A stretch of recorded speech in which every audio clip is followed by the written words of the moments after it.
Bonjour à tous. L'humanité s'apprête à fêter les 50 ans de ses premiers pas sur la Lune. Alors on ne pouvait pas ne pas saisir l'occasion pour parler d'espace. Alors Jacques, depuis 2012 et 2017, c'est difficile d'entendre ton nom sans entendre parler de la Lune, de Mars, de l'espace. Qu'est-ce que tu aurais à dire à ceux qui, que ce soit les politiques, les journalistes ou le grand public, pensent encore aujourd'hui au XXIe siècle que l'espace c'est pas quelque chose de sérieux, que c'est pas quelque chose de politique? Alors, ils ont pensé que l'espace ne collait pas dans un projet présidentiel. Pourquoi? Parce qu'ils pensent qu'un projet présidentiel, ça doit être politique, et que l'espace, c'est pas politique. Thomas Pesquet pense pareil, d'ailleurs, il l'a dit. Mais l'espace, c'est un projet politique. Il y a dans l'univers environ 2000 milliards de galaxies. Alors moi, je ne veux pas rester dans mon berceau. J'ai envie qu'on aille y voir, pas nécessairement un être humain qui aille se poser dessus, non. Mais qu'on en voit des choses, qu'on y réfléchisse, qu'on ait des mesures, qu'on essaye de savoir où sont éventuellement d'autres exoplanètes, d'autres planètes ressemblant à la Terre, etc. etc. J'ai envie qu'on explore. Et c'est ça l'espace, c'est explorer. Et cette exploration est toujours en accord avec la recherche de la vérité. Parce que la vérité aussi, on explore pour la trouver. Une question comme l'espace qui est déterminante, qui est un vecteur pour le reste, fait penser. L'oligarchie n'aime pas que le peuple se mette à penser, n'aiment pas que le peuple soit optimiste. Ils veulent que le peuple reste sur le plancher des vaches. Et les journalistes obéissant à l'oligarchie et la mettent de côté.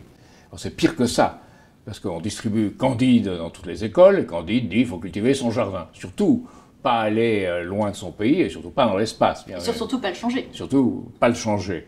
Martin dit, c'est en étant idiot qu'on est heureux. Donc c'est clair. C'est pour ça que les gens qui ont travaillé dans l'espace, même des gens qui ont travaillé dans l'espace, comme M. Giraud, viendront vous dire « Ah, mais ce sont des illusions d'aller là-bas » et ils présentent ce qui est le plus, disons, bizarroïde sur l'espace. Tu parles d'Alain Giraud, le délégué à l'espace de Michel Rocard, en fait. Oui, Michel Rocard. Qui a écrit une tribune. Il a écrit une tribune critiquant le fait que maintenant les grands projets c'est fini, ce genre de choses. C'est ça, disons que ce sont des illusions. De notre côté, pour discréditer l'espace, on en fait un objet d'héroïque fantaisie ou de volonté d'implantation militaire, on met son drapeau, c'est la conquête. Mais non, c'est l'exploration. Et cette exploration de l'espace est essentielle pour l'humanité. Car si on reste dans son berceau, si on reste sur le plancher des vaches, on devient frustré d'avoir pas connu quelque chose d'essentiel. Et cette connaissance de quelque chose d'essentiel est liée à ce qu'on va donner aux autres, à ce qu'on va donner aux autres à voir, avec les discussions qu'on aura avec eux, qu'est-ce qu'on en tirera. Et il y a tout ce qu'on a tiré de la première grande politique spatiale dans les années 60, qui, malgré la guerre froide et le contexte, ont donné toute une série de choses qui sont notre vie d'aujourd'hui. Et ceux qui critiquent le projet spatial, ils utilisent les téléphones portables, ils utilisent Internet, ils utilisent tout ce qu'a pu donner cette politique spatiale. Et la prochaine donnera encore beaucoup plus. Une petite question personnelle, tu pensais déjà à ça il y a 50 ans? Tu faisais quoi quand il y a eu... C'était un peu différent. J'étais, lorsque Armstrong a posé son pied sur la Lune, j'étais dans un amphithéâtre à Alger, très peu commode. Je dormais sur le bois des sièges d'amphithéâtre, c'était assez dur. Et j'étais là pour le PANAF, le festival de la culture panafricaine. La culture africaine sera révolutionnaire, on ne sera pas. Et j'étais là-bas pour ça. Et tout à coup, au milieu de la nuit, apparaît sur un écran de télévision qui était là-bas, parce que tout le monde s'y intéressait. Moi, je dirais, j'étais plus intéressé par la Révolution. Donc, je vois ces hommes qui arrivent sur la Lune. Et je me dis, tiens, mais est-ce que ça n'aurait pas à voir avec la Révolution? Et puis, j'ai dit, oui, c'est vrai. Ça a à voir avec la Révolution. Et lorsqu'on pense au-delà de son petit intérêt, ces journalistes, ces hommes politiques d'aujourd'hui s'adressent au petit intérêt des gens. Lorsqu'on pense au-delà, on pense nécessairement à aller voir plus loin, à s'occuper mieux des autres, à l'avantage d'autrui, comme on le dit partout dans toutes les grandes cultures, s'occuper de l'autre. Et s'occuper de l'espace, s'occuper de l'autre, ce ne sont les mêmes choses, je dirais. Je vois notamment Thomas Pesquet qui a été sollicité par l'école d'écologie politique de Toulouse, comme quoi il fallait qu'il fasse un moratoire sur la conquête martienne pour des raisons environnementales. Je ne sais pas ce que tu aurais à dire là-dessus. Parce qu'il dit que d'autres font de la politique. Lui ne fait pas de politique. Pour la politique, il y a des gens qui en font leur métier. Eh bien, c'est faux, c'est absolument faux. La politique, c'est le métier de tous. Sans ça, il n'y a pas de politique. Et la conception de Thomas Pesquet, même s'il a vu la Terre de loin, reste une conception oligarchique. Dans ce sens, je regrette beaucoup pour lui, mais c'est comme ça. Il pense qu'il y a la politique faite pour certains et pour d'autres non. et que d'autres doivent obéir à des critères de la science, pas quoi d'autre.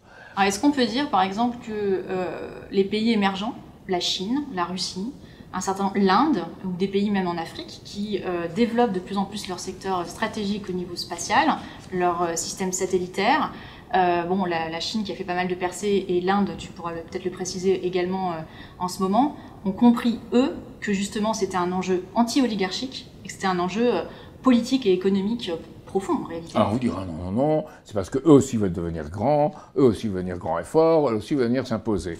C'est absolument faux. C'est peut-être vrai pour certains hommes politiques, c'est absolument faux pour tous ceux qui travaillent dans ces questions-là. Tous ceux qui travaillent dans ces questions-là sont des chercheurs et des gens qui cherchent à découvrir. On va voir ce qu'il y a dans l'univers.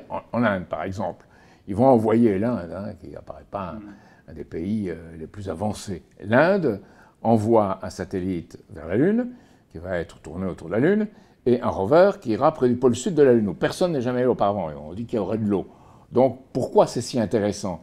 Parce que si on trouve de la matière sur la Lune, on pourra utiliser la Lune comme un tremplin pour aller plus loin, vers Mars par exemple. Quoi comme matière par exemple? On pourra trouver toutes les matières, l'eau, on pourra trouver tous les produits qui sont sur la Lune et qu'on pourra utiliser pour construire des fusées. Et on pourra également trouver certains métaux rares, et en particulier on pourra trouver, qui n'est pas un métal, l'hélium-3, que les Chinois recherchent pour en faire quelque chose qui permettra de faire la fusion thermonucléaire contrôlée. Et la fusion, c'est très intéressant parce que la fusion, c'est aujourd'hui, pour une production de masse nécessaire à l'humanité, l'énergie la plus propre et la plus écologique qu'on connaisse. Il y a des gens qui te diront, on n'en est pas encore là.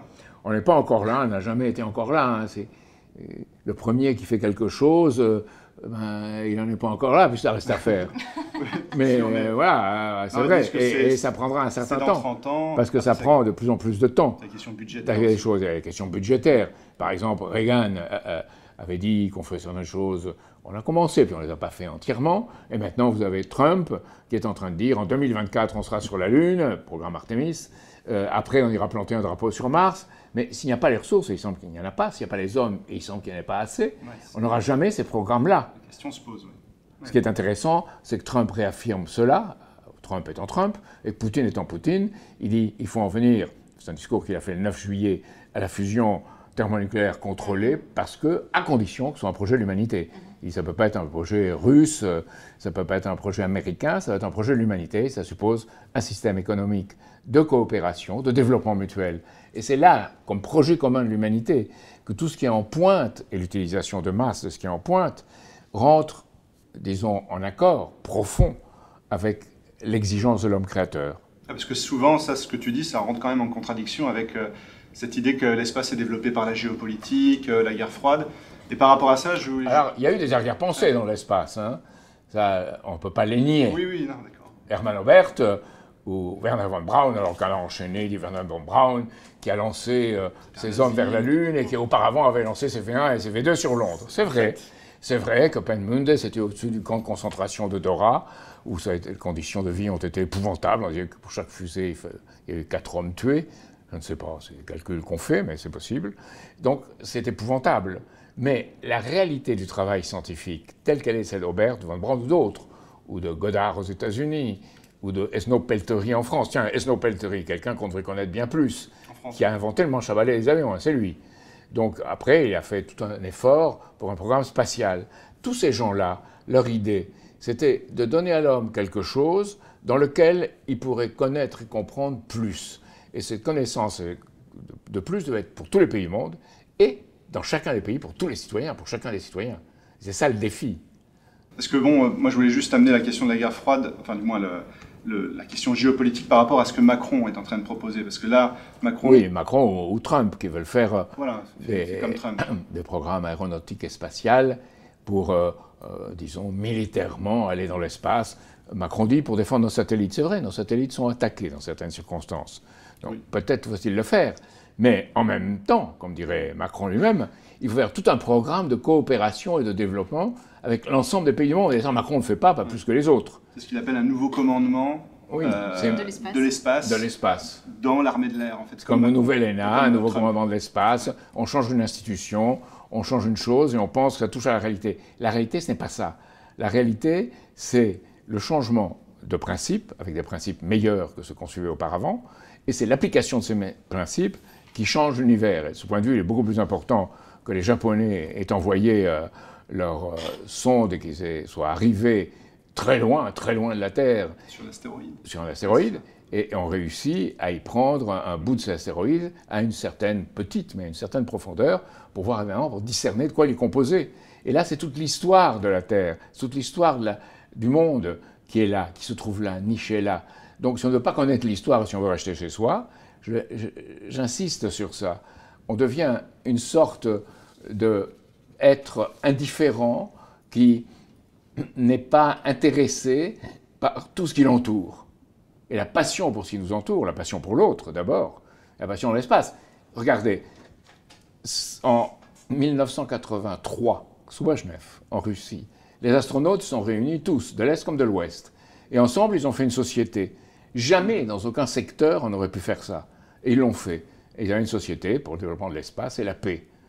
Et ça reste aujourd'hui. Hein. C'est la Société des astronautes mondiaux. La Société des astronautes mondiaux, des chercheurs de l'espace, je dirais. Quand on parle de conquête de l'espace, c'est une erreur. C'est exploration et mise en valeur de l'espace, il faut dire. Après, moi j'aurais envie de dire, il y a des arguments comme quoi il faudrait en effet mettre beaucoup le paquet dans la science, mais dans les énergies renouvelables, dans l'écologie terrestre, et ne pas dépenser de l'argent, bon je reviens un peu sur la question que j'ai posée tout à l'heure, mais pas dépenser de l'argent pour l'espace. Donc ça dépend de quelle science on parle, et qu'il faut être précis sur quel type de science on veut développer, et notamment par rapport au spatial, là on a une science justement de l'inconnu par rapport à ce que tu disais. Donc, regardez par exemple une éolienne. Une éolienne,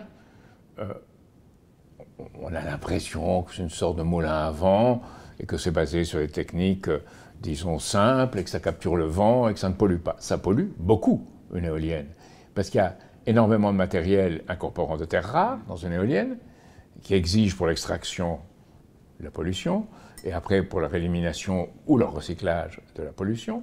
Et en plus, elle repose sur quelque chose en béton qui est très grand et qu'il faudra détruire. Alors, les éoliennes, on considère que c'est une chose qui, voilà, je ne parle pas des chauves-souris qui se font prendre, qui éclatent, pas aux pales de l'éolienne, mais aux remous produits par l'air qu'elles font circuler. Donc, je ne parle pas de ça. Je parle simplement que c'est quelque chose qui n'est pas proprement parlé rentable, parce que c'est un mode de production d'énergie par somme d'unités, et pas, comme la fusion thermonucléaire contrôlée le serait, par un grand centre qui produirait plus. Alors oui, ça pose tout le problème. Comment contrôler? Alors, est-ce que les éoliennes sont contrôlées démocratiquement par le peuple? La réponse, absolument non. Donc, est-ce que la fusion thermonucléaire le sera ou ne le sera pas? La réponse, c'est politique, c'est ce que nous ferons. Et l'espace, c'est la même chose, c'est ce que nous ferons, c'est notre responsabilité. Sébastien Drochon, tu as écrit une lettre ouverte qui est sur notre site internet à Thomas Pesquet, qui s'appelle « La vraie écologie, c'est l'espace ». Tu as notamment développé beaucoup d'éléments sur des applications dans le civil, dans le médical et dans l'écologie qui passent par l'espace. Est-ce qu'on peut en parler un petit peu? Mais la spiruline, par exemple, le projet Mélissa de l'ESA, c'est extraordinaire. C'est pour nourrir les gens dans l'espace, on a trouvé les propriétés de la spiruline que maintenant on peut utiliser, parce qu'il y en a beaucoup, par exemple, en Afrique, autour des lacs, autour du lac Tchad, qu'on peut utiliser pour nourrir les enfants africains. Donc voilà un exemple concret, clair, simple, de ce que l'espace peut amener comme retombée. Mais pour ça, il faut qu'il y ait une connexion. C'est-à-dire qu'il faut qu'il y ait des gens qui pensent aux enfants africains. Et c'est là que le type de dirigeant politique qui pensera à l'espace doit être d'un ordre bien meilleur que ce que nous avons aujourd'hui, qui pensent l'espace comme ayant et développer leurs forces, ou vous savez, on parlait de projection outre-mer ou de projection lointaine pour l'armée. Hein. L'espace devient un objet de projection militaire à son tour. Ça ne marche pas. D'ailleurs, il y a un traité de 1967, si je ne me trompe pas, qui suppose la démilitarisation de l'espace. Et les Nations Unies ont déclaré que l'espace n'ouvrait pas des droits à la souveraineté. Alors, de ce point de vue, je voudrais vous lire une déclaration très importante qui avait été faite en son temps par John Fitzgerald Kennedy, le président américain, objectif commun de l'humanité. Il avait dit, finalement, dans un domaine où l'Union soviétique et les États-Unis ont une expérience particulière, le domaine de l'espace, il y a une place pour une coopération nouvelle, pour de nouveaux efforts conjoints dans la réglementation et l'exploration de l'espace. Dans ces possibilités figure une expédition conjointe sur la Lune. Pourquoi dès lors le premier vol de l'homme vers la Lune donnerait-il lieu à une compétition entre les nations? Pourquoi l'Union soviétique et les États-Unis, dans la préparation de telles expéditions, se trouveraient-elles engagées dans un immense double emploi, portant sur les recherches, la construction et les dépenses. Donc il conclut en disant « Il faut travailler ensemble à la conquête de l'espace, en envoyant un jour sur la Lune au cours de cette décennie, non pas les représentants d'une seule nation, mais les représentants de toute l'humanité. » Ça, c'était Kennedy. C'était Kennedy, en 1900, le 20 septembre 1963, peu avant d'être assassiné, devant les Nations Unies, la 18e Assemblée des Nations Unies. Ce n'était pas uniquement les États-Unis contre l'Union soviétique. Non, les Russes commençaient à être d'accord, l'Union soviétique, il y avait des dirigeants qui commençaient à être d'accord. Et aujourd'hui, les Chinois proposent aussi des projets communs, il faut le dire. On dit beaucoup de choses sur la Chine, on oublie de dire celle-là. Une dernière chose avant de conclure? Oui, c'est Blaise Pascal. Hein. Il disait « Le silence éternel des espaces infinis m'effraie ». On dit, voilà, quelqu'un qui est un petit existentialiste, il est effrayé, il est prêt d'aller cultiver son jardin. J'ai rien contre les jardins, j'aime beaucoup les jardins, les fleurs, les plantes. Il faut cultiver son jardin sur la Lune et sur Mars. Il faut cultiver son jardin seulement, ne faire que ça. Donc, l'homme, le silence éternel des espaces infinis m'effraie. Mais ça, c'est les propos qu'il met dans la bouche de l'incrédule ou de l'indifférent. Et celui qui ne l'est pas, lui, il dit « L'homme n'est qu'un roseau de plus dans la nature, mais c'est un roseau pensant. » Donc c'est la pensée qui définit l'homme et l'espace et l'expression de la pensée dans ce que fait l'homme, en même temps que l'avantage d'autrui, ce qui fera pour l'autre et fera en sa faveur. Donc il y a cet engagement vis-à-vis de l'autre qui est un engagement à découvrir, à connaître et à comprendre ensemble. Et c'est cet ensemble qui manque dans la société d'aujourd'hui. C'est d'ailleurs une des raisons pour lesquelles, dans ton programme présidentiel, tu avais mis ensemble le développement de l'espace, le développement de la mer, qui est aussi un espace de l'inconnu à découvrir, avec toutes ses applications, et le développement de l'Afrique, oui. Voilà, qui sont trois éléments d'une mise en commun d'un destin de l'humanité et d'un changement de paradigme de pensée, de pensée qui change. On est vraiment écologique, ben, on élimine les débris dans l'espace, ça va être un grave problème, et on élimine les déchets dans la mer, en particulier de matière plastique. Et on essaye de ne pas produire la matière plastique comme on produit aujourd'hui. Et on met la technologie dans ce sens-là, et les découvertes je suis écologique et je pense que l'écologie est dans l'espace et pas seulement sur Terre. Bien, bah écoutez, nous on en a fait le pari dans notre dernier journal qui s'appelle Le Progrès, notre pari humain, et qui ne pouvait pas mieux tomber. Donc ici, à Solidarité et Progrès, on mise sur l'optimisme et sur la raison qui vont ensemble. Également, vous lisez la dernière lettre donc, à Thomas Pesquet, la lettre ouverte, l'espace, la vraie écologie, c'est l'espace. Et puis, vous vous inscrivez à notre prochaine journée de mobilisation qui aura lieu le 21 septembre et qui notamment abordera ces questions.